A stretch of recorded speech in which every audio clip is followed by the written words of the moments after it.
दैवत्यम कुले जन्म मदायत्तम तू पौरुषम. ह्या जन्म देणं जरी आईवडिलांच्या हातात असलं तर जन्माचं सोनं करणं तुझ्या हातात आहे.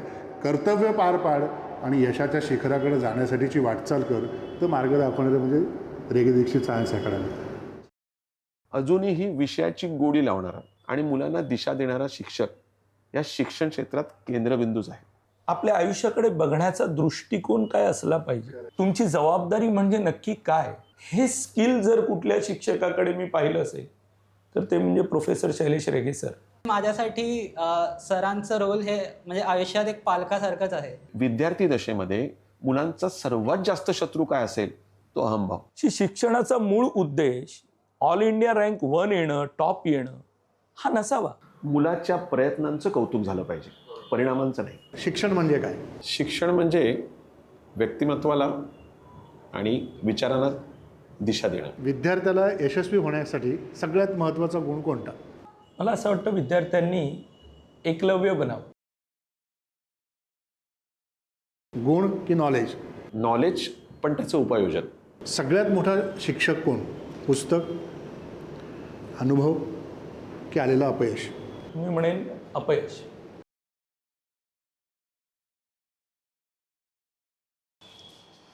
नमस्कार, मी राजेंद्र होंजे. टॉक विथ राजेंद्रमध्ये निवडणुकीतल्या सगळ्या हंगामानंतर एक नवी सुरुवात आम्ही करतो आहे. वेगवेगळ्या क्षेत्रातल्या वेगवेगळ्या लोकांशी त्यांच्याकडून त्यांच्या समाजातल्या योगदानाबद्दल आम्ही जाणून घेणार आहोत. आणि आज मी पोहोचलो आहे डोंबिवलीतल्या रेगे दीक्षित सायन्स अकॅडमीमध्ये. रेगे दीक्षित सायन्स अकॅडमी ही गेली 30-35 वर्षांपासून डोंबिवलीच्या शिक्षण क्षेत्रामध्ये विद्यार्थी घडवण्याचं काम करते. आणि याच्यामध्ये शैलेश रेगे सरांसारखे ऋषितुल्य शिक्षक अनेक विद्यार्थ्यांना घडवून नवी पिढी या समाजामध्ये तितक्याच आत्मविश्वासानं उभं करण्याचं काम करते. आणि त्यांना सोबत देत आहेत गजेंद्र दीक्षित सर.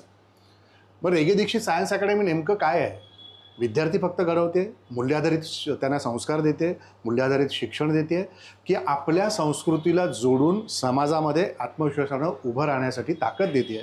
सगळे प्रश्न तुमच्या मनात पडलेले आणि माझ्या मनात असलेले आपण जाणून घेणार आहोत शैलेश रेगे सर आणि गजेंद्र दीक्षित सरांकडून माझ्यासोबत. चला.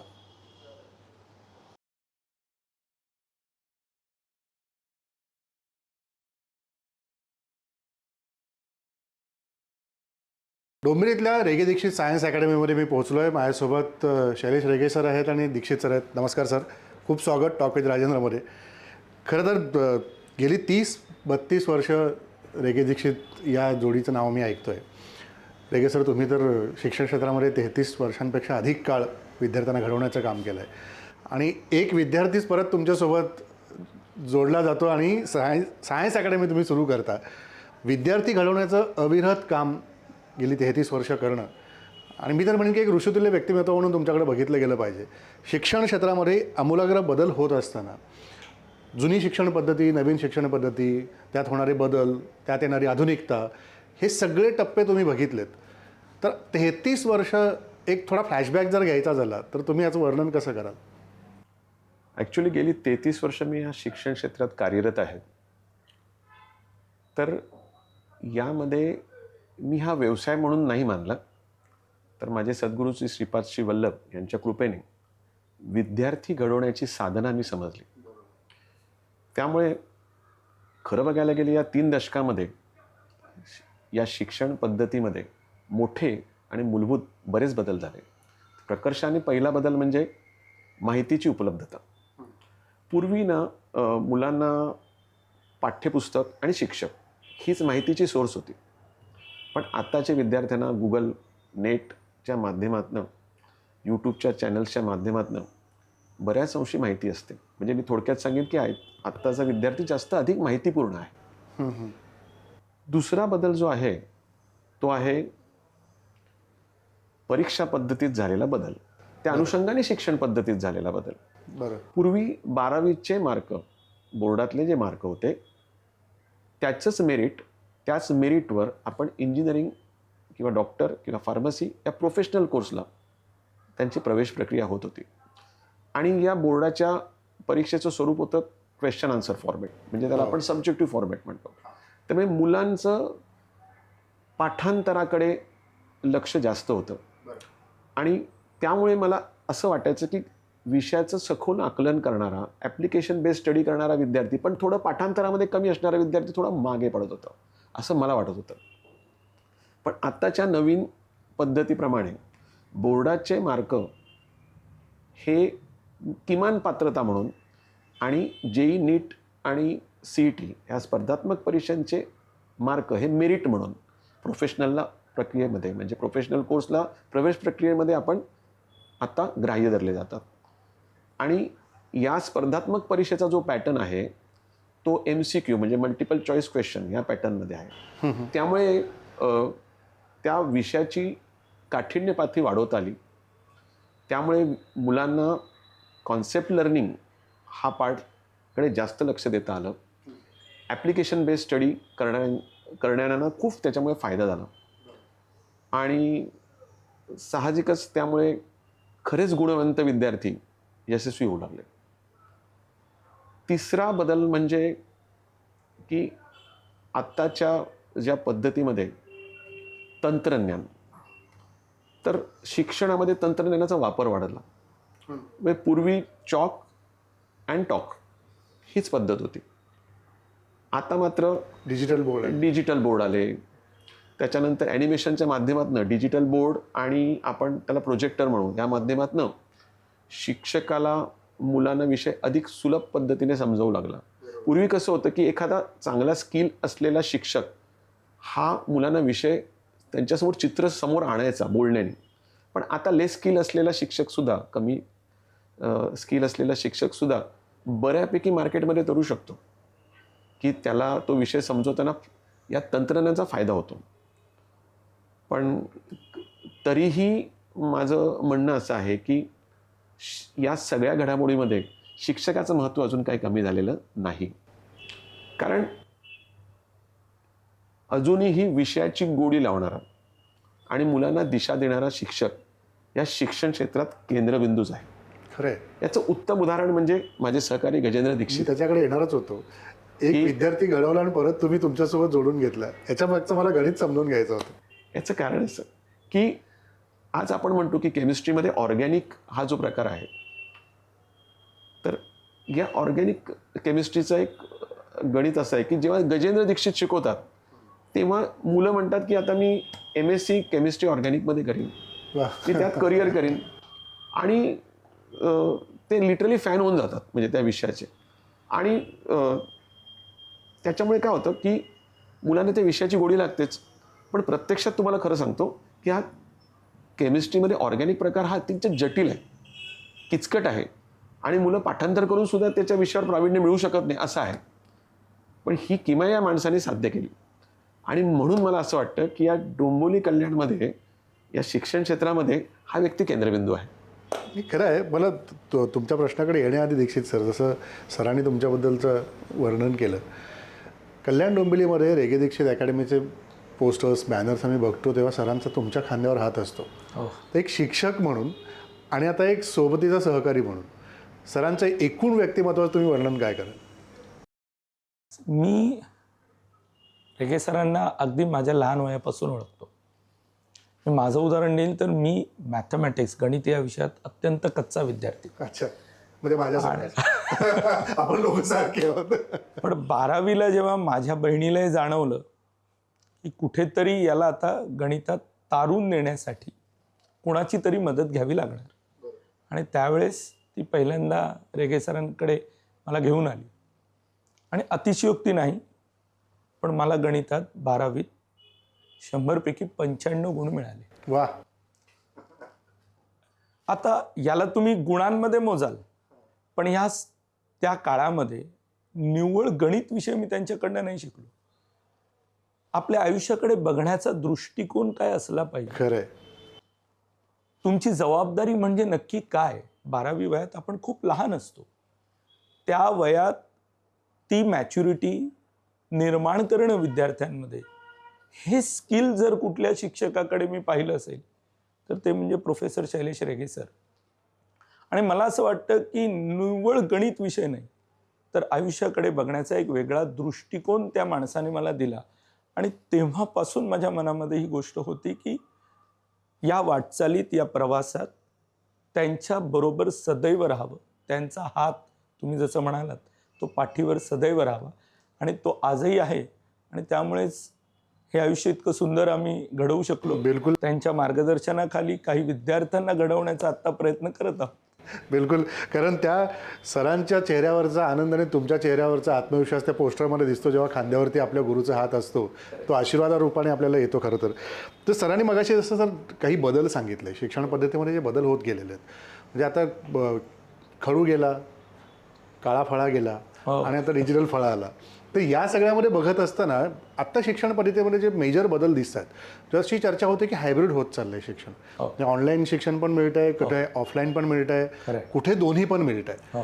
तर हे बदल कसे स्वीकारले गेले आणि ह्यात शिक्षण पद्धतीचा विद्यार्थ्यावर काय नेमका वेगळा परिणाम दिसून येतो की ऑनलाईन ऑफलाईनचा किंवा हायब्रिडचा? अत्यंत प्रामाणिकपणे सांगायचं झालं तर प्रत्येक बदल आपल्याला सकारात्मकरित्या स्वीकारायला हवा. प्रत्येक पद्धतीमध्ये हे बदल हा अविभाज्य घटक आहे आणि शिक्षणात हे जे ऑनलाईन शिक्षण पद्धती आली आहे ही खरं तर सकारात्मक दृष्टिकोनातून आपण त्याकडे पाहिलं पाहिजे असं मला वाटतं. हा एक मूलभूत पाया रचू शकतो चांगल्या शिक्षणाचा. पण आपल्याला ही गोष्ट ही अनुभवातनं पाहावी लागेल की जेव्हा एखादा विद्यार्थी UPSC MPSCची तयारी करत असतो, GREची तयारी करत असतो, उच्च शिक्षण घेत असतो त्यावेळेस बरेच विद्यार्थी आपला जॉब करत करत शिक्षण करण्याचा प्रयत्न करत असतात.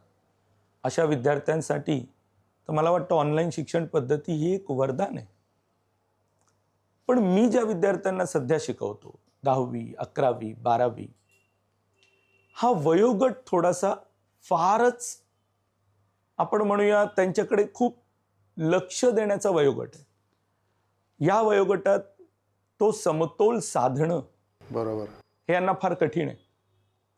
या वयोगटामध्ये डिजिटल डिस्ट्रॅक्शन, फेसबुक, इंस्टाग्राम म्हणजे तुमच्या हातात मोबाईल आला, लॅपटॉप आला की एका क्लिकने तुम्ही डिस्ट्रॅक्ट होणार आणि तुमची एकाग्रता जाणार.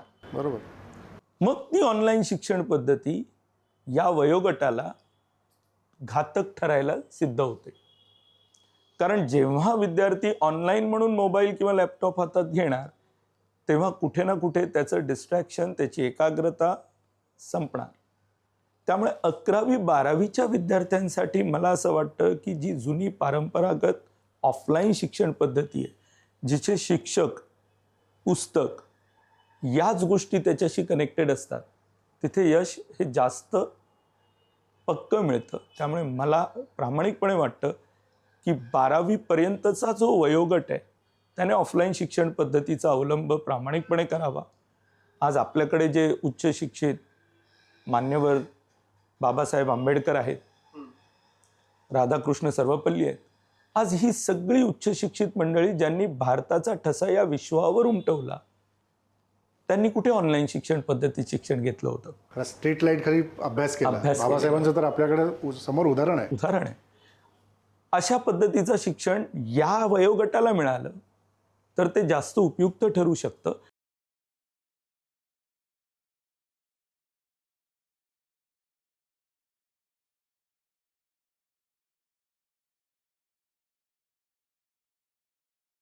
तर मला जेवढी माहिती आहे की रेगे दीक्षित अकॅडमीमध्ये केवळ शिक्षणच दिलं जात नाही, त्यांना संस्कारही केले जातात. गुरुकुल पद्धतीमध्ये जसं शिक्षण दिलं जातं, जसं सरांनी सांगितलं की पाठ्यपुस्तक, वही आणि तो शिक्षक एवढंच राहिलं पाहिजे, हेच गुरुकुलमध्ये होतं.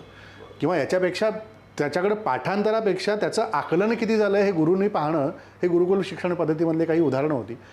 तर त्या संस्काराबद्दल तुम्ही काय सांगाल जे रेगे दीक्षित अकॅडमीमध्ये मुलांवरती केले जातात? बघा, मुळात ना की हे डिजिटल तुम्ही म्हणाला डिस्ट्रॅक्शन हा अतिशय गंभीर समस्या आहे. बरोबर. सोप्या भाषेत सांगायला गेलं तर मुलांचा स्व बिघडला जातो, त्यांचा मीच बिघडला जातो या प्रक्रियेमध्ये. त्यामुळे माझा तर अतिशय प्रखर विरोध आहे या ऑनलाईन शिक्षण पद्धतीला 12वीपर्यंत. याचं कारण आहे की तुम्हाला एका बोटावर तुम्ही शिक्षण क्षेत्रातनं मनोरंजन क्षेत्रात जातात एका क्लिकवर. केवढी सोपी गोष्ट आहे. त्यात हे वयच असं असतं की एकाग्रता सहज विचलित होणार वय. त्यामुळे आत्ताच्या पिढीला 11वी 12वीपर्यंत समाजप्रिय बनवणं, जो शिक्षक आत्मीयतेने शिकवतो त्याची आत्मीयता कळणं, त्याला आपण म्हणतो भावनांची देवाणघेवाण. ही भावनांची देवाणघेवाण कुठल्या ऑनलाईन प्रशिक्षण केंद्रात मिळत नाही. त्यामुळे माझा आग्रह हाच राहील की मुलांनी ऑनलाईन 12वीपर्यंत अजिबात जवळही जाऊ नये, किंवा काही कोचिंग क्लासेसमध्ये त्याला सपोर्ट पण देतात, म्हणजे ऑफलाईनला तुम्हाला ऑनलाईन सपोर्ट, यालाही माझा विरोध आहे. मग तो ऑफलाईनचे लेक्चर फार काही सिरियसली बघत नाही, कारण त्याला माहिती आहे की आपल्याला त्याचा ऑनलाईन सपोर्ट आहे. यामुळे Options तयार होतात. म्हणजे ना, ती जी आपण म्हणतो ना दीर्घकालीन लक्ष देऊन ऐकणं, ही जी प्रवृत्ती आहे ना, याचा लोप होत चालला आहे. म्हणून बघा आता की इव्हन लग्नाचे व्हिडिओ सुद्धा आपण बघू तर रीलमध्ये यायला लागले. म्हणजे मॅचेस सुद्धा टेस्ट 1 वन डेवर आणि T20वर आला. म्हणजे आताच्या पिढीला जास्त काळ बघण्याची क्षमताच नष्ट झाली. आणि खरं बघायला गेलं तर या स्पर्धा परीक्षांमध्ये तुम्हाला दीर्घकालीन अभ्यास करावा लागतो, लक्ष ठेवावं लागतं, सखोल अभ्यास करावा लागतो, पोर्शन पण खूप वास्ट आहे. आणि मात्र आपण विरुद्ध दिशेने प्रवास करतो या प्रणालीमुळे. एवढंच मी म्हणेन. ते दारातच अकॅडमीच्या सरस्वती आहे, तुमच्या दालनात आलं तर तिकडे दत्तगुरू आहेत आणि बाहेर शांतादुर्गा आहे. तर हे सगळं वैभव जे आहे, सनातन संस्कृतीचं वैभव आहे, तर हे वैभव समोर आल्यानंतर याच्यातून विद्यार्थ्यांना नेमकं तुम्हाला काय सुचवायचं आहे की आल्यानंतर सरस्वती आहे, माझ्या दालनात आला सर दत्तगुरू आहेत. ते दत्तगुरूंनी किती गुरु केले स्वतःसाठी हेही आपल्याला माहिती आहे. आणि शांतादुर्गेकडे गेल्यानंतर तिचे असलेलं ते स्वरूप एक शक्तिरूपिणी स्वरूप असेल, आणि इथे असलेल्या मुली, तर याला तुम्ही कसं कनेक्ट करताय की याच्यातनं संदेश विद्यार्थ्यांना संस्काराच्या रूपाने किंवा येणाऱ्या पालकांना सांगण्याच्या दृष्टीने तुम्ही काय सांगताय? माझं म्हणणं आहे की तुम्ही बघितलं ते सरस्वती आहे ही नुसती सजावट नाही आहे, तर विवेक, नम्रता याचं एक ते प्रतिकात्मक रूप आहे. बरोबर. आपल्या सनातन धर्म यामध्ये एक असे संस्कार आहेत की आपल्याला मिळालेल्या यशाचं श्रेय दुसऱ्याला देणं, त्यांनी आपल्यातली अहंभाव जो आहे त्याचं निर्मूलन होतं. आणि खरं बघायला गेलं तर खरी अशी व्याख्या आहे की तू तुझ्या जीवनाचा शिल्पकार. ही खरी गोष्ट आहे. कर्म करणं आणि हे आपल्या हातात आहे, आणि आपण जे कर्म करतो त्याचंच फळ आपल्याला मिळणार. पण आपलं सनातन धर्म एवढं पुढे होतं तेव्हा, आणि एक ह्युमन सायकोलॉजीचा पूर्णपणे अभ्यास करणारं शास्त्र होतं की विद्यार्थी दशेमध्ये मुलांचा सर्वात जास्त शत्रू काय असेल, तो अहंभाव. बरोबर. आणि त्याची निर्मिती कशी थांबली जाईल ही या काही जीवनमूल्यांकडे आहे. विशेषतः आपण आपल्या आईवडिलांना पाया पडतो, किंवा आपण आपल्या सद्गुरूंचं शरण जातो. आपण शरण जाणं, सरेंडर होणं, गुरु परंपरेकडे नेणं, हेच मुळात याचं मेनच आपण म्हणतो त्याला कारण आहे की आपल्यातला अहंभाव पूर्णपणे निर्मूलन होणे. जसं सरांनी सांगितलं की स्पर्धा आहे, त्या स्पर्धेमधला मला घालवून टाकायचं आहे, माझ्यातला अहम काढून टाकायचं आहे. पण तो काढण्यासाठी मुलं चुजी होत जात असताना आत्ताची स्पर्धा काय आहे? नीटची स्पर्धा आहे. प्रचंड ताण आहे. स्पर्धा परीक्षेतला मानसिक ताण विद्यार्थ्यांवरती इतकं येतं आहे की का म्हणून आपण हे करतोय, असा अनेक वेळेला प्रश्न पाहताना पालकांना पडत असेल, किंबहुना शिक्षण पद्धतीत होणाऱ्या बदलामुळं ते दिसतही असेल. नीटची असेल, JEE ॲडव्हान्स असेल, JEE असेल, MHCET असेल, किंवा अजून इतर काही कॉम्पिटेटिव्ह एक्झाम्स असतील, किंवा आपल्याला आर्मीत जायचं असेल तर NDA CDS सारख्या एक्झाम्स असतील. तर हे जे बदल आत्ता होत आहेत त्या पद्धतीमध्ये, तर विद्यार्थ्यांवर याचा किती ताण येतो आहे. म्हणजे एकीकडं ऑफलाईन शिक्षण पण आत्मसात करायचं आहे, माझं डिजिटल डिस्ट्रॅक्शन पण होतं आहे, मला ऑनलाईनमध्ये पण काही लेक्चर्स अटेंड करायचे आहेत कारण मला कॉम्पिटेटिव्ह एक्झामला पात्र व्हायचं आहे. तर हा मानसिक ताण आणि स्पर्धा परीक्षा याच्याबद्दल तुम्ही काय सांगाल? मला असं वाटतं की जर प्रत्येक विद्यार्थ्याचं स्वप्न किती खरं आहे, बऱ्याच वेळा बरीच विद्यार्थी असतात जी आभासी स्वप्न तयार करतात. म्हणजे म्हणायला सांगतात की मला IIT करायचे, पण आतून ती इच्छाशक्ती, ती जिद्द, ती तळमळ, ती किती तुमची प्रबळ आहे त्याच्यावर हे अवलंबून आहे. ती जर प्रबळ इच्छाशक्ती असेल एखादं स्वप्न पूर्ण करण्याची, तर विद्यार्थी त्या विषयाची आवड आपसूक निर्माण करतो. योग्य शिक्षक, योग्य मार्गदर्शक मिळाले तर त्या विषयाची गोडी तयार होते. जसं मी तुम्हाला उदाहरण दिलं, गणित हा माझ्यासाठी क्लिष्ट विषय होता. योग्य मार्गदर्शक, योग्य शिक्षक, आज गणित हा अत्यंत आवडता विषय झाला. 95 मार्क मिळाले. विषयाची आवड तयार झाली ना, तो इंटरेस्ट आपण म्हणतो, बरोबर, की मात्र त्याचा ताण राहत नाही. जसं आपणही दिवसभर काम करत असतो, पण ते काम करत असताना, शिकवत असताना त्याचा ताण किंवा मी शिकवण्याचा मला स्ट्रेस येतोय, मी थकतोय, असं मला कधीच जाणवत नाही. बरोबर आहे. कारण वर्गात असणं हेच एक आनंददायी आहे.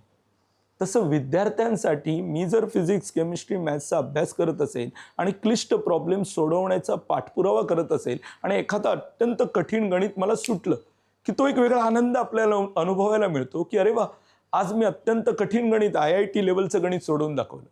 तो आनंदच मोटिवेशन आहे पुढचं गणित करायला.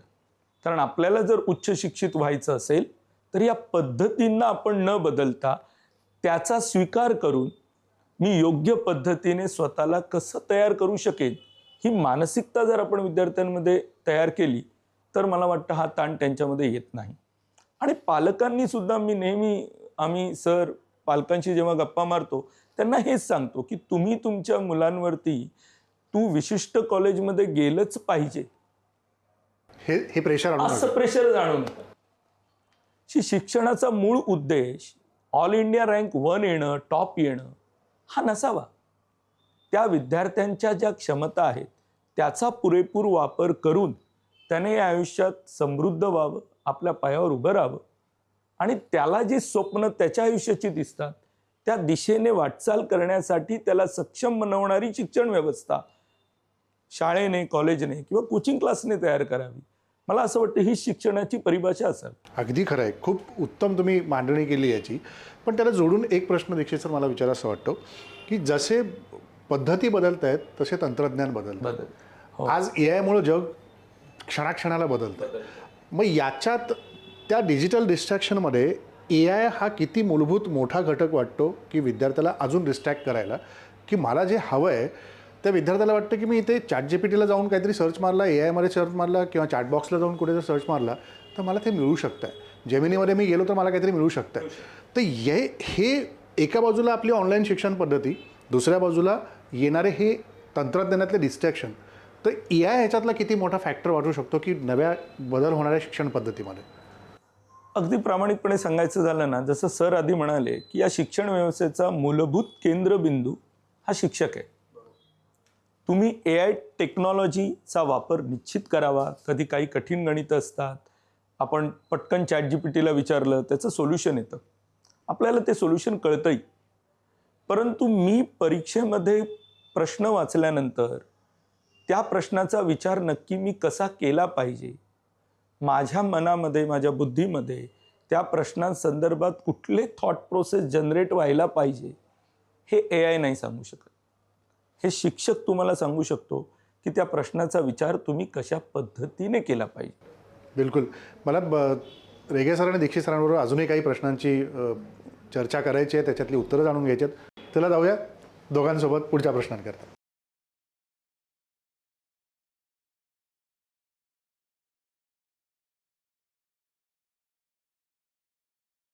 रेगे दीक्षित सायन्स अकॅडमीमध्ये आपण चर्चा करतोय शैलेश रेगे आणि गजेंद्र दीक्षित सरांबरोबर. त्यांच्या या क्लासबद्दल सगळ्याच गोष्टी जाणून घेत असताना विद्यार्थ्यांबरोबर पण मला काही गोष्टी जाणून घ्यायच्या आहेत. त्यांच्या क्लासमधून शिकून गेलेली विद्यार्थिनी गायत्री आपल्याबरोबर आहे. गायत्री, ज्या वेळेला तू क्लासमध्ये आलीस तेव्हापासून ते आता तू ICTमध्ये आहेस, केमिकल इंजिनिअरिंग शिकतेस. तर याच्यातला तुझा एक्सपिरियन्स काय होता, की तुला या क्लासमधनं काय नेमकं मिळालं?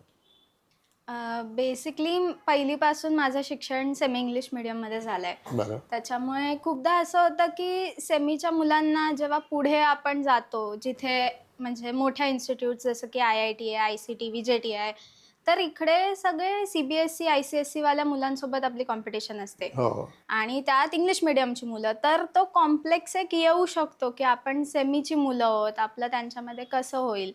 त्यासाठी बेसिकली आपल्याला फक्त एक कॉन्फिडन्सची गरज असते. ते कॉन्फिडन्स एक बूस्ट देण्यासाठी कोणाचं तरी आपल्याला आयुष्यात गरज असते. मी म्हणेन की रेगे सरांची भूमिका, म्हणजे पहिली व्यक्ती ज्यांनी मला ते आत्मविश्वास दिला असेल तर ते रेगे सर असतील. मग शेवटी 11वीत जेव्हा त्याचा अभ्यास सुरू झाला तेव्हा दीक्षित सर भेटले. दीक्षित सर भेटले तर अजूनच एक वेगळं व्यक्तिमत्व, त्यांची शिकवण्याची पद्धत अजून वेगळी. मग ते असं खूप मजा मस्तीमध्ये शिकवण होत होती ती. अच्छा, आणि त्याच्यामुळे असं क्लासमध्ये आल्यावर दडपण नव्हतं अंगावर. दडपण नव्हतं आणि म्हणजे मजा यायची. असं वाटायचं नाही की बऱ्याचदा असं होतं की शाळेत पण व्हायचं की आज जायचं मन नाही, पण इथे तसं नाही व्हायचं की दांडी मारायचं मन वगैरे असं नाही, कारण इथली लोकच तशी आहेत. तर रेगे सर, दीक्षित सर सोडून बाकी स्टाफ पण जो होता कधी पण त्यांच्याशी बोलू शकतो, कितीही बोलू शकतो आणि त्या लोकांनी ते कॉन्फिडन्स बूस्ट करण्यात एक वेगळाच रोल प्ले केलाय. म्हणजे मी अजून एक नाव घेईन, बेळे सर. त्यांच्याशी आम्ही असं शेअर करायचो की ते आमचे फ्रेंडच आहेत. मग मी सगळं शेअर करायचे आणि मला असं व्हायचं की ही जर्नी, मी बोलेन की डिप्रेसिंग जर्नी होते खूप लोकांसाठी. बरं. तुम्हाला बरोबर माणसं पाहिजेत फक्त सोबत. ते पण जर का असे मेंटॉर असतील तर आपल्यावरचं ते दडपण निघून जाईल अभ्यासाचं. शेवटी येतच. परीक्षा जशी जवळ येते, कारण ते आपण टाळता 2 येत वर्ष नाही. अभ्यास केलेला असतो आणि ते असं टाळता असतं की येत नाही. मिळेल की नाही, ज्याला आपण म्हणजे व्हॅल्यू मिळेल की नाही. तर अशी लोक सोबत असणं खूप गरजेचं आहे. बिलकुल. Thank you Gayatri. All the best.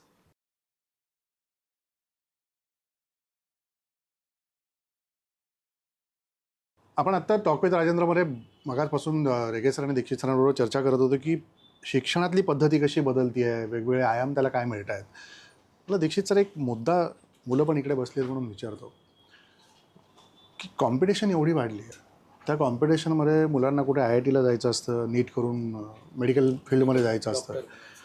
तर मध्ये, तर मी पत्रकार असल्यामुळे अशा गोष्टी अनेक रोज माझ्यासमोर येतात, बातम्यांमध्ये येतात. तर त्या बातम्यांमध्ये कायम असं पाहायला मिळतं की कोटामध्ये शिकायला गेलेल्या मुलांवरती इतकं दडपण आलं की त्यांनी स्वतःचं आयुष्य संपवलं. हैदराबादसारखी उदाहरणं समोर येतात. जीवन एवढं मुलांसाठी सोपं आहे की आपल्याला अभ्यास झेपला नाही म्हणून आपण आपलं आयुष्य संपवायचं.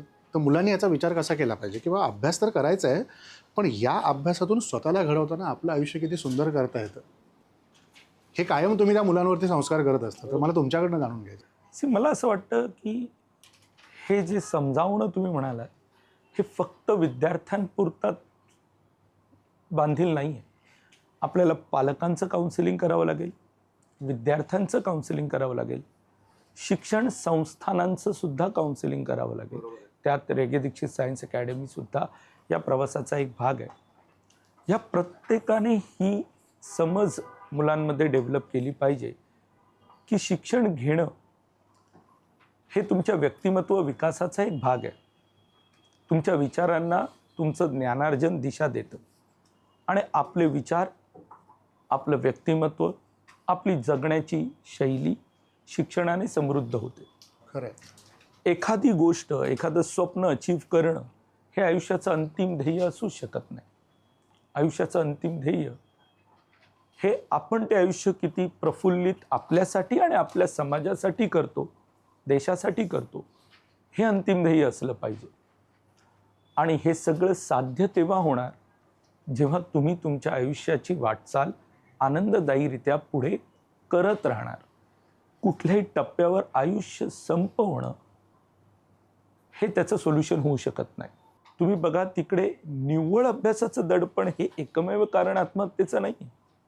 व्यसनाधीनता ही मुलं या एका विशिष्ट वयामध्ये पॅरेंट्सपासून, पालकांपासून लांब आहेत.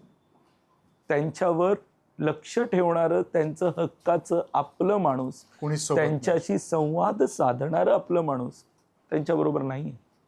आणि अशा परिस्थितीमध्ये जेव्हा डिप्रेशन येतं त्यावेळेस इतर मित्रांच्या संगतीने वेगळे मार्ग अवलंबले जातात. आज हा यक्ष प्रश्न कोटा आणि हैदराबादवरती आहे आणि त्यामुळे शिक्षण व्यवस्थांनी देखील या मुलांना सांभाळण्याची योग्य ती काळजी घेतली गेली पाहिजे. मी तर म्हणतो, इतका दबावच आपण मुलांवरती का आणावा की एखादं इप्सित साध्य करण्यासाठी त्याला एकटं सोडून द्यावं. या वयात, ज्या वयात त्याच्याकडे कदाचित ते मानसिक संतुलन, ती प्रगल्भता अजून आलेलीच नाही. मला असं वाटतं, जसं आपण आधी म्हणालो तसं शिक्षण हा जगण्याचा एक सुंदर आयुष्य बनवण्याचा मार्ग असावा, जेणेकरून आपण आपल्याला समृद्ध करावं. कुठलीही एक परीक्षा किंवा कुठलंही एक स्वप्न हे आयुष्याचं अंतिम ध्येय असू नये, अशा पद्धतीची काउन्सिलिंग आपण पालकांची, विद्यार्थ्यांची देखील करणं तितकंच गरजेचं आहे. पण आता इन्फ्रास्ट्रक्चर खूप बदलतं आहे. शिक्षक आणि इन्फ्रास्ट्रक्चर याची पण तुलना करताना वेगवेगळ्या गोष्टी येतात. जे प्रेझेंटेशन करणं असेल, मग तिथे तुमचं प्रोजेक्टर लावणं असेल, जसं आता इथे स्क्रीन लावलं आहे, किंवा अशा सगळ्याच गोष्टी आहेत, ती याच्याकडे तुम्ही कसे बघता की हे बदल काय सांगून जातात? थोडक्यात या शिक्षणाचं थोडंसं आधुनिकरण व्हायला लागलंय.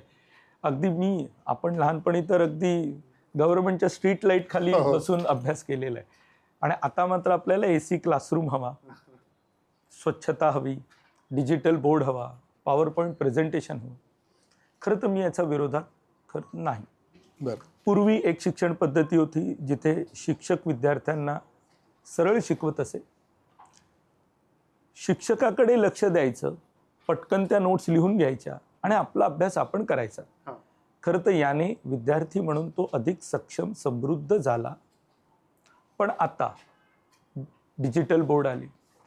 तुम्ही त्यांना व्हिडिओ दाखवून, जे शिक्षक पूर्वी आपल्या बोलण्यातून त्यांच्यासमोर रंग भरत असे, चित्र तयार करत असे, आज ते चित्र त्यांना डिजिटल बोर्डवरती सहज दिसतंय. संकल्पना समजून घेणं त्यांना जास्त सोपं होतंय. त्यामुळे हे आधुनिकरण विद्यार्थ्यांच्या फायद्याचंच ठरत चाललेलं आहे. फक्त मी एक गोष्ट निश्चितपणे सांगू शकतो की हे जितकं आधुनिकरण आहे, आज माझ्याही क्लासमध्ये तुम्ही याल, तुम्हाला इन्फ्रास्ट्रक्चर खूप चांगला वाटेल. पण हा चांगला इन्फ्रास्ट्रक्चर, डिजिटल बोर्ड, शिक्षणाचं आधुनिकरण हे विद्यार्थ्यांना वर्गापर्यंत खेचून आणू शकतात. पण विद्यार्थ्यांना खऱ्या अर्थानं विद्यार्थी बनवणं, त्यांना ज्ञान देणं, त्यांचं ज्ञानार्जन हे खरं तर शिक्षकच करू शकतो. तुम्हाला शिक्षणासाठी इथपर्यंत खेचून आणणं, तुमच्यामध्ये एक पॉझिटिव्ह एनर्जी तयार करणं, हे इन्फ्रास्ट्रक्चरचं काम नक्कीच आहे. पण तुमच्यामध्ये शिक्षणाची गोडी तयार करणं हे इन्फ्रास्ट्रक्चर किंवा डिजिटल बोर्ड नाही करू शकत. हे उत्तम शिक्षक, ज्याला आपण पूर्वी हाडाचा शिक्षक म्हणायचो, त्या पद्धतीचा शिक्षकच ही गोडी तुमच्यामध्ये निर्माण करू शकतो. आजकाल होतंय काय की जवळपास 100 मधली 80 मुलं ही इंटिग्रेटेड पद्धतीने क्लासेसमध्ये शिक्षण घेतात, जी कॉलेजला एक ॲडमिशन पद्धतीने तेवढ्यापुरतं एका आठवड्यातनं एक दिवस काय असेल की जाणं असेल. पण इंटिग्रेटेड शिक्षण पद्धतीचा जेव्हा आपण विचार करतो, तर हा बदल नेमका आपल्याला काय सांगून जातो की इंटिग्रेटेड शिक्षण पद्धती, कॉलेज आणि कोर्स, हे ट्रायंगल काय आहे? अगदी खरं सांगायचं झालं, हा खूप जुना मुद्दा आपण आता हल्लीच्या काळामध्ये खूप मोठ्या प्रमाणात आवाज उठवला जातो की इंटिग्रेटेड, लीगल की इल्लीगल. मला नेहमी असं वाटतं, एक कोचिंग व्यवस्था रन करत असणारा ओनर म्हणून, की शासनाच्या नियमावलीत राहून शिक्षकांच्या आणि विद्यार्थ्यांच्या समस्या सोडवणारी शिक्षण पद्धती निर्माण करण्याचा प्रयत्न आम्ही केला पाहिजे. आपण विद्यार्थ्यांच्या चष्म्यातून बघूया. आज आपण सगळ्यांनी विद्यार्थ्यांवरती 11वी 12वी बोर्ड त्यांना द्यायचं आहेच. या बोर्डात सर्वसाधारणतः सायन्सचे विद्यार्थी फिजिक्स, केमिस्ट्री, मॅथ्स, बायोलॉजी या विषयांचं आकलन करतात. परंतु त्यांना करिअर बनवण्यासाठी आपण अशी शिक्षण पद्धती बनवली आहे की प्रत्येक करिअरसाठी एक वेगळी स्पर्धा परीक्षा आहे. इंजिनिअरिंगला JEE आहे, IITला JEE ॲडव्हान्स्ड आहे, महाराष्ट्र बोर्डाची CET आहे, मेडिकलसाठी नीट आहे, अगदी ज्याला आर्किटेक्ट फील्डमध्ये जायचं आहे त्याला नाटा द्यायचं आहे. आता विद्यार्थी दुविधामध्ये आहे की तो 12वी बोर्ड करत असताना त्याला फिजिक्स, केमिस्ट्री, मॅथ्स, बायोचा अभ्यास करायचा आहे. पण मला जर नाटाची परीक्षा द्यायची आहे तर मला ॲप्टिट्यूड टेस्ट विषय आहे, मला नाटामध्ये ड्रॉइंग आहे, जे त्याच्या 12वीच्या करिक्युलममध्ये नाही आहे. नाही आहे. मग या इतर विषयांची तयारी त्याला करणं अविभाज्य भाग आहे, कारण त्याला शेवटी ती स्पर्धा परीक्षा द्यायची आहे. करिअर बनवण्यासाठी ती कंपल्सरी आहे. मग विद्यार्थ्याला या सगळ्याचा अभ्यास करायला वेळ हवा. मग पालक आणि विद्यार्थी अशा पद्धतीचा मार्ग त्यांची स्वप्न पूर्ण करण्यासाठी काढतात. हे अयोग्य की योग्य या खोलात न जाता विद्यार्थ्यांसाठी आपण एक योग्य सहज मार्ग करिअर बनवण्याचा कसा निर्माण करू शकतो याचा विचार सगळ्या शिक्षकांनी, शासनाने विद्यार्थ्यांच्या चष्म्यातून बघून त्यांच्या गरजा सुलभ करण्याचा प्रयत्न करावा. आणि जे शासन सांगेल त्या नियमावलीत राहून विद्यार्थ्यांचा हा मार्ग कसा आपण त्यांच्या इप्सितस्थळी नेऊन पोचवू शकतो, हा प्रयत्न कोचिंग इन्स्टिट्यूट म्हणून आम्ही करणार. एवढंच मी याबद्दल तुम्हाला उत्तर देऊ शकेन. नाही खरं आहे, कारण त्याच्यातली व्यापकता तशी बघायला गेलं तर खूप मोठी आहे आणि आरोप करण्यासाठी ती खूप संकुचित पण आहे. अशा दोन्ही गोष्टी खरं आहे. त्याच्यामध्ये आहेत. तर त्याला जोडून अजून एक प्रश्न मला विचारायचा आहे की आजकाल होतं असं की शाळा किंवा कॉलेज, हो दोन गोष्टी, या दोन्ही रिस्पेक्टेड संस्था आहेत हो हो प्रत्येकाच्या आयुष्यामधल्या. तुमच्या माझ्या या आपल्यालाही विद्यार्थ्यांच्या आपली शाळा अत्यंत प्रिय प्रिय होते आणि आहेच. आदरणीय पण होती.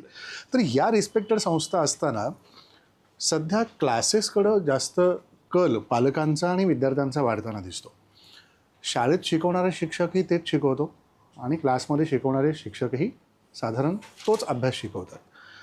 मग याला बाजारी मूल्य का दिलं जातं? कमर्शियलायझेशन त्याचं का केलं जातं? त्याला बिझनेस ओरिएंटेड कोचिंग इन्स्टिट्यूटवर तर इन्स्टिट्यूटवरती नेहमीच आरोप ठपका आहे. केले जातात किंवा कोचिंग इन्स्टिट्यूट म्हणजे एक बिझनेसचं केंद्र बनलेलं आहे.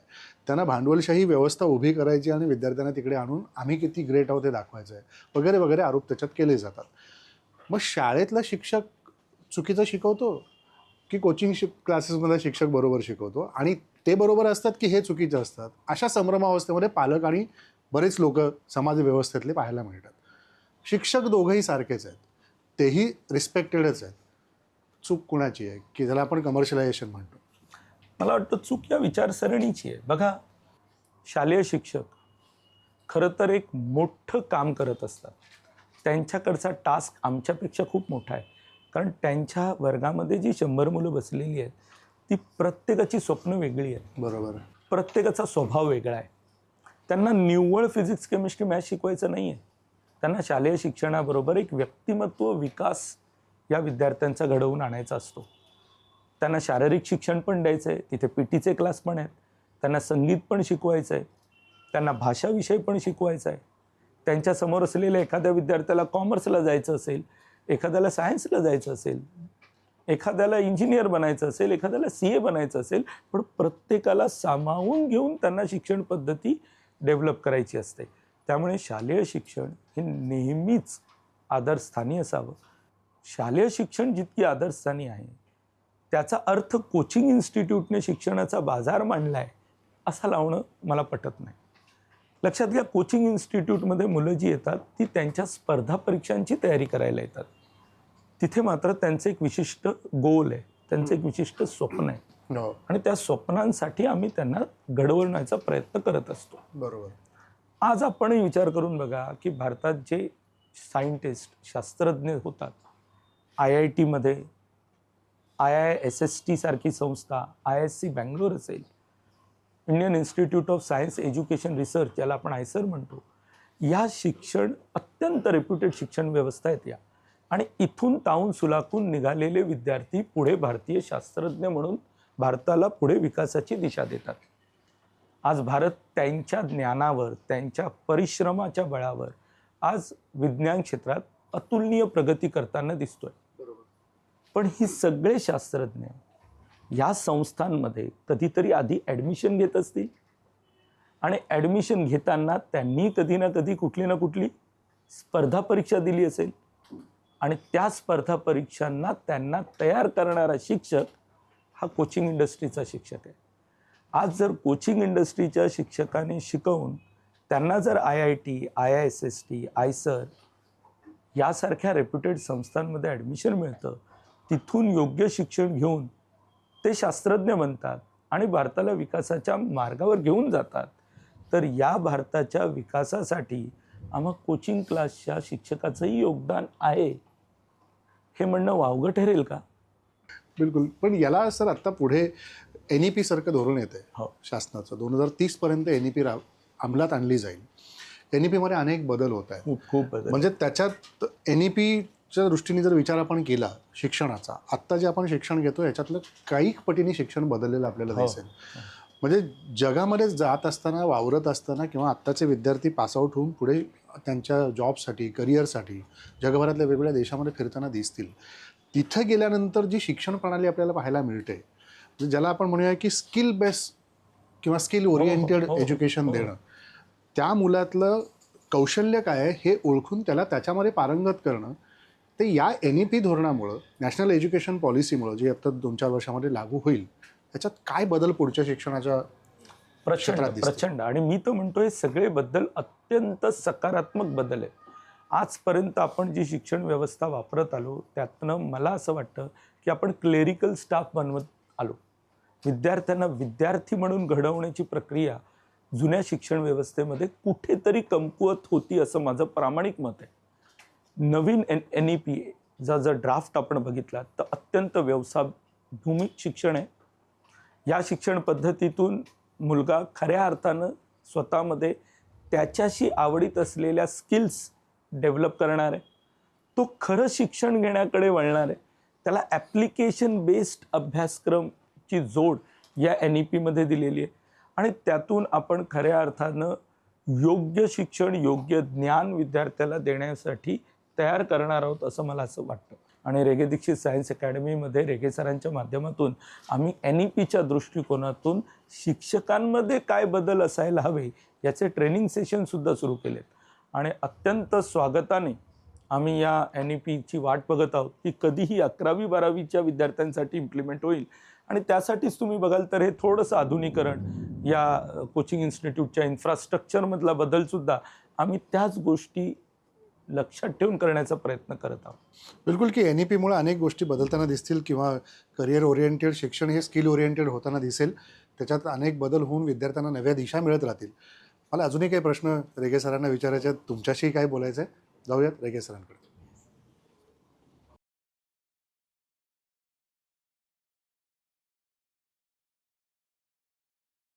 दीक्षित सरांबरोबर स्पर्धा परीक्षा आणि पालकांची मानसिकता, इंटिग्रेटेड शिक्षण याच्याबद्दल सगळं आपण बोललो. पण जसं सुरुवातीपासून मी म्हणतोय की मूल्याधारित शिक्षण, संस्कार, जसं रेगे सरांनी आपल्याला या मुलाखतीच्या सुरुवातीपासून सांगितलं आहे.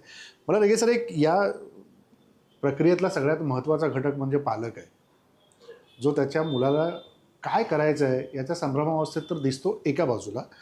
पण सगळ्यात कळीचा आणि जटिल प्रश्न आत्ताच्या काळातला असा आहे की खास करून शहरी भागात राहत असताना त्या घरातल्या, त्या कुटुंबातला आई वडील हा घटक जो आहे हे दोन्हीही नोकरी करतात.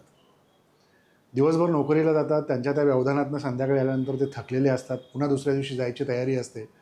आणि मग मूल दिवसभर शाळेत जातं आहे, कॉलेजला जातं आहे, अभ्यास करतं आहे, तर नेमकं काय करतो आहे ह्याच्याकडे लक्ष द्यायला त्यांना वेळ नसतो. मग अशा पालकांची अपेक्षा अशी असते की मी त्याला एका कोचिंग क्लासला घातलं.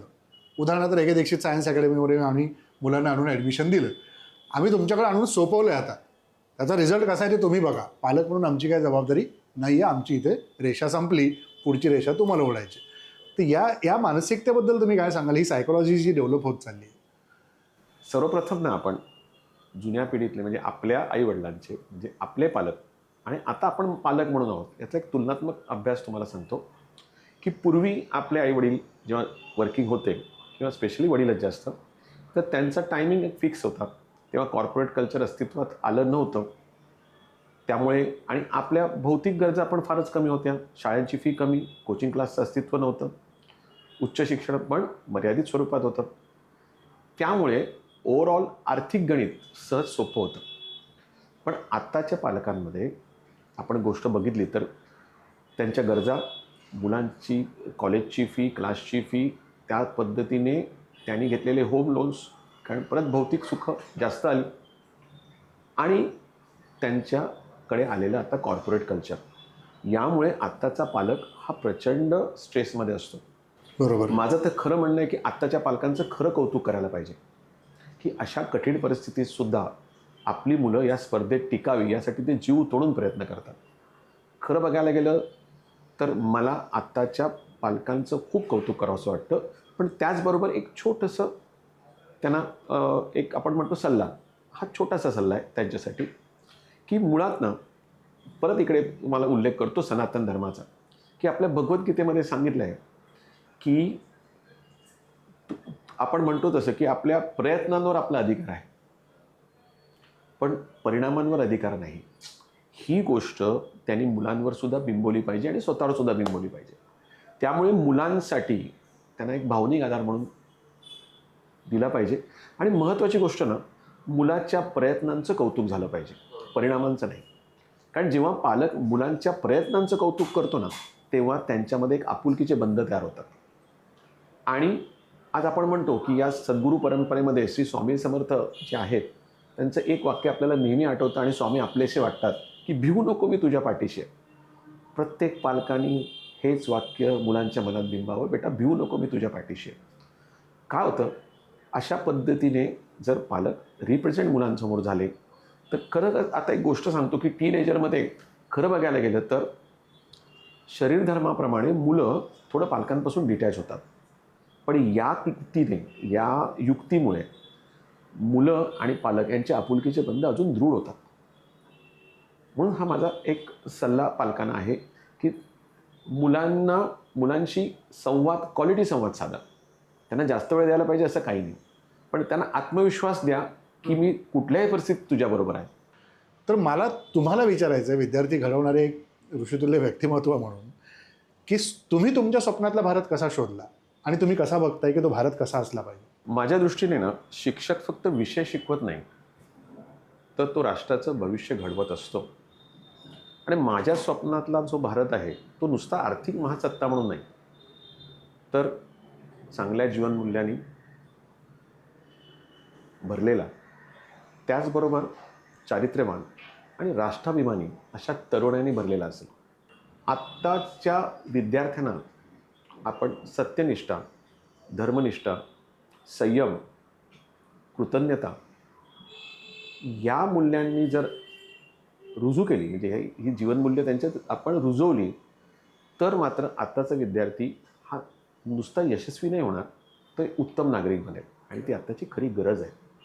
माझ्या स्वप्नातील भारत याच्यामध्ये की अशी तरुणी असेल की जी राष्ट्रप्रथम या भावनेने काम करेल, जी नीतिमत्तेला आणि चारित्र्याला त्यांच्या यशापेक्षा मोठं मानेल आणि आपली बुद्धिमत्ता, आपलं कौशल्य हे राष्ट्रासाठी अर्पण करेल. खरं बघायला गेलं तर आज आपल्याकडची बरेच तरुणाई ही इतर राष्ट्रांमध्ये जाऊन स्वतःला बऱ्याच जणांनी सिद्ध पण केलं आहे आणि स्वाभिमानाची गोष्ट आहे. पण माझ्या स्वप्नातल्या भारतामध्ये आपल्याकडचे सगळे बुद्धिमान किंवा इतर राष्ट्रांमधले पण बुद्धिमान यांच्यासाठी आपलं भारत हे संधीचं केंद्र बनावं असं मला मनापासून वाटतं. आजची पिढी खरं बघायला गेलं तर खूप बुद्धिमान आहे, पण ना त्यांना राष्ट्राभिमान आणि चारित्र्य या मूल्याची जर आपण जोड दिली ना, तर भारत हा नुसता विकसित देश होणार नाही, तर इतर सर्व जगांना मार्गदर्शन करणारा दीपस्तंभ होईल. आणि माझं असं मत आहे की आत्ता प्रत्येक शिक्षकाने अशी तरुणाई निर्माण करावी, असे विद्यार्थी घडवावे, हेच प्रत्येकाने आपलं आद्य कर्तव्य समजावं. हे खरं आहे की स्वप्नातला भारत हा अशा पद्धतीनेच घडला पाहिजे आणि मी माझ्या देशासाठी काहीतरी देणं लागतो. ज्या देशांनी मला शिकवलं, ज्या देशांनी मला घडवलं, तर त्याच्या उत्तरदायित्वासाठी, दायित्व पालकांचं आहे आणि उत्तरदायित्व हे मुलांचं असतं, ते त्यांना परत देण्याचं. तसंच हे देश आहे, देशाचा नागरिक म्हणून माझं उत्तरदायित्व आहे की मी देशाला काहीतरी परत दिलं पाहिजे. देशाने मला जेवढं दिलं आहे, शिक्षकांनी जेवढं मला दिलं आहे, त्याला गुरुदक्षिणा म्हणून मी काहीतरी परत दिली पाहिजे. तर ती गुरुदक्षिणा हीच असली पाहिजे की रेगे सरांनी सांगितलेलं स्वप्नातला भारत घडवण्यात माझी काहीतरी भूमिका असली पाहिजे आणि खारीचा वाटा असला पाहिजे. या स्वप्नातला भारत घडवण्याकरता आणि तशी मुलं घडवण्याकरता रेगे सर असतील, दीक्षित सर असतील, दोघांनी मिळून तितकेच कष्ट घेतलेत, अनेक पिढ्या घडवल्यात आणि यापुढच्याही पिढ्या घडत राहतील.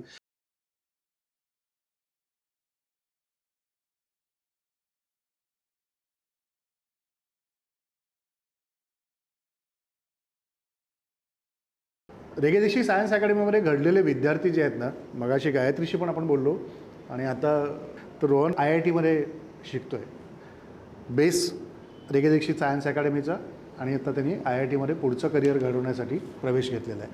मला रोहन तुला विचारायचं आहे की जेव्हा तू इथे ॲडमिशन घेतलीस आणि IITमध्ये आत्ता जाऊन तुम्ही पुढचं शिक्षण घेण्याकरता प्रवेश केला आहेस, त्याच्यातले घटक तुला कोणते वाटतात की रेगे दीक्षित सायन्स अकॅडमीमध्ये सरांचं मार्गदर्शन, दीक्षित सर पण आहेत, रेगे सर पण आहेत, हे कशा पद्धतीने तुला घडवत गेलं? आणि मला रेगे सरांनी मगाशीच सांगितलं कार्यक्रम सुरू करण्याआधी की तू सकाळी 7 ते रात्री 9पर्यंत अभ्यास करायचास. मी पण कधी केला नाही एवढा आयुष्यामध्ये अभ्यास. नक्की. सर, माझ्या मते IIT जाणे या किंवा कोणत्याही क्षेत्रात जर तुम्हाला जायचं असेल तर एक गुरुचं मार्गदर्शन असणं हे सर्वात महत्त्वाचं असतं. खरं. आणि मी माझे 10वीपर्यंत शिक्षण सेमी इंग्रजी माध्यमातून केलं आणि रेगे दीक्षित सायन्स अकॅडमीमध्येच होतो. मी माझे 9वी-10वी देखील इथूनच केलं आहे. तर अशा स्पर्धा परीक्षांबद्दल पहिले तर लोकांना माहितीच नसतं. तर ती माहिती उपलब्ध करून देणे आणि त्याबद्दल एक मार्गदर्शन आणि चांगले शिक्षक, चांगल्या सुविधा प्रोव्हाइड करणं, that is very important in my opinion. तर ते उपलब्ध करून देणे is something that Rege sir आणि दीक्षित सर यांनी माझ्या आयुष्यात एक दिला. आणि त्यानंतर एक आत्मविश्वास जो फॅक्टर असतो, तर म्हणजे सहज आहे की मुलांना थोडासा आत्मविश्वासाची कमी असते की सेमी इंग्रजी माध्यमातून इंग्रजीमध्ये पेपर कसा देणार, पुढचे शिक्षण कसे करणार. तर ह्या ज्या गोष्टी असतात ते आत्मविश्वास मुलांमध्ये अवगत करून देणे ही एक शिकवण मी माझ्या मते रेगे दीक्षित सायन्स अकॅडमीमधून शिकलो आहे. आणि त्यासोबतच म्हणजे अशा काही गोष्टी होत्या की प्रिपरेशनच्या वेळी कधी तुमचं घरी लक्ष नाही लागत, तुम्हाला तुमचा प्रॉपर अभ्यास होऊ नाही शकत. तर तशा वेळी पण म्हणजे रूम्स सगळ्या उपलब्ध नसताना देखील सरांनी मला एक सुविधा उपलब्ध करून दिली की ऑफिसमध्ये देखील तू बसून शिकू शकतो. तर 7 ते 9 अभ्यास करण्यात ते नेहमी मला एकदा चेक करायचे की कसं चालू आहे, काय चालू आहे, काय तुला समजत नाही आहे, कोणत्या पुस्तकांची गरज आहे. तर ह्या छोट्या छोट्या गोष्टी ज्या आहेत त्या एक आत्मविश्वास तुमचा बनवतात एक्झामसाठी. आणि आय थिंक तो एक आत्मविश्वास आणि मार्गदर्शन ह्या 2 गोष्टी भरपूर महत्त्वाच्या आहेत. तुला तर याचा सगळा फायदा IIT मध्ये कसा होतो? तर IIT मध्ये नक्कीच सुरुवातीला तर जे आदर्श सरांनी दिलेत, ज्या शिकवणी सरांनी दिल्यात, तर त्यात मी रोजच्या जीवनात पहिले तर आचरणात आणतो. ते सर्वात महत्त्वाचं आहे. त्यानंतर तो कॉन्फिडन्स तेव्हा मी गेन केला, त्याच कॉन्फिडन्सवरती बिल्डअप करून मी IIT मध्ये माझं जे म्हणजे शिक्षण आहे ते कंटिन्यू करतो. आणि मी मध्ये सरांना भेटायला येतो. तर तेच एक मला आणखी एक मोटिवेशन देतं की IIT मध्ये मी आणखी नवीन काय प्रोजेक्ट करणार, नवीन कोणत्या इंटर्नशिपसाठी जाणार, आणखी काय गोष्टी मी नव्या करू शकतो ज्या मी सरांना येऊन सांगणार. सर म्हणजे माझ्यासाठी सरांचं रोल हे म्हणजे आयुष्यात एक पालकासारखंच आहे. तर एक मला नेहमी असं सांगावंसं वाटतं त्यांना की आज मी हे केलं, आता मी हा प्रोजेक्ट करतो आहे, आता मी ह्या स्थितीत आहे, हे चालू आहे माझ्या आयुष्यात. तर ते एक मोटिवेशन आहे जे मला IIT मध्ये सुद्धा एक सस्टेन करतं, एक पुढे नेतं आहे बेसिकली. मस्त. अजून पुढे खूप तू काहीतरी करावं, त्यासाठी खूप शुभेच्छा तुला.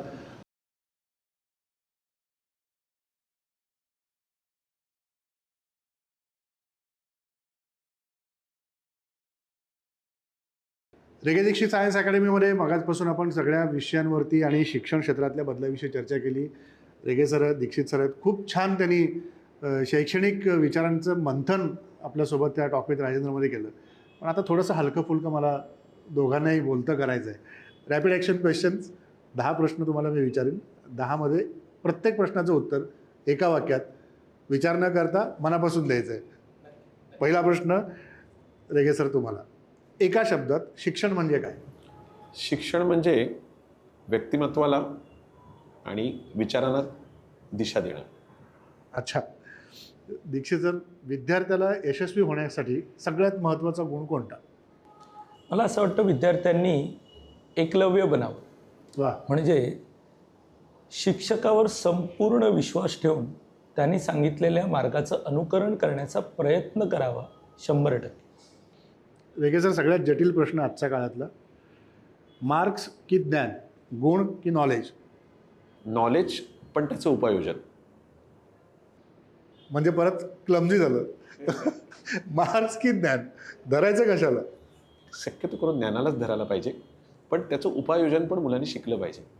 बिलकुल. सर, मगाचपासून चर्चेतल्या आपल्या आलेल्या मुद्द्याचा एक सार, त्याच्यावरती आधारित प्रश्न दीक्षित सरांना आहे की तुमच्या मते सगळ्यात मोठा शिक्षक कोण? पुस्तक, अनुभव की आलेलं अपयश?